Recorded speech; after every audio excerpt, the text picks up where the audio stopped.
Hi everyone, today we'll talk about how to fix or how to solve the problem of notifications on the application of Tinder. We go to settings. In this page, you will go to apps, default apps, app settings. When above here, you will search about Tinder. And you can click here. After that, in this page of app info, we click on first stop. And you can click OK. Then you will enter to the window of storage.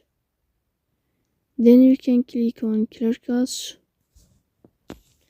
In the end, you can turn off your phone and you can restart your phone again. So please don't forget to support us by like and subscribe. See you next time in another video and thank you for your watching.